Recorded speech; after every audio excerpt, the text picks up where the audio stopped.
It's easy to play with Lionel Messi. He's the best.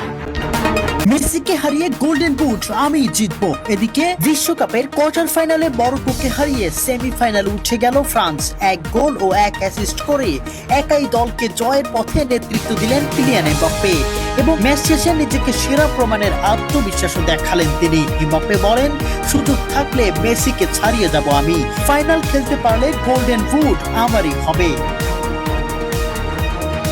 Quarter ফাইনালের গুরুত্বপূর্ণ ম্যাচে মরক্কোর বিপক্ষে মাঠে নেমেছিল দুইবারের বিশ্বকাপ জয়ী France. Kylian Mbappe, Michael Olise ও ওসমান ডেম্বেলেদের আক্রমণের সামনে যেন টিকতেই পারছিল না আশরাফ হাকিমিদের মরক্কো। তবে প্রথমার্ধে এমবাপ্পের পেনাল্টি মিসের কারণে গোল শূন্য সমতায় শেষ হয় প্রথম ৪৫ মিনিট। দ্বিতীয়ার্ধে মাঠে নেমেই দারুণ শুরু করে ফ্রান্স। একের পর এক আক্রমণ করলেও গোলের দেখা পাচ্ছিল না তারা।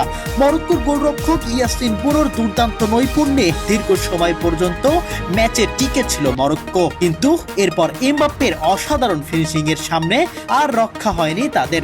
পরে আবারও এমবাপ্পের অ্যাসিস্ট থেকে গোল করেন ফ্রান্সের আরেক তারকা ফুটবলার ওসমান ডেম্বেলে। তবে সেসব ছাপিয়ে ম্যাচ শেষে ম্যান অব দ্য ম্যাচ হিসেবে সংবাদ সম্মেলনে হাজির হন কিলিয়ান এমবাপ্পে।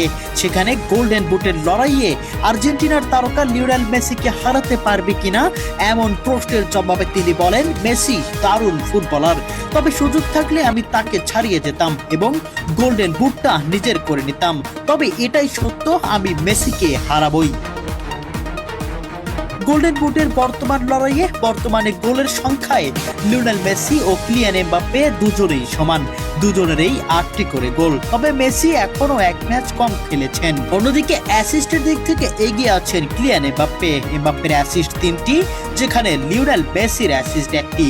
প্রিয় দর্শক, আপনাদের কাছে কি মনে হয়, লিওনেল মেসিকে হারিয়ে কি এবারের গোল্ডেন বুটের লড়াইয়ে জিততে পারবে কিলিয়ান এমবাপ্পে? কমেন্ট বক্সে অবশ্যই জানিয়ে যাবেন।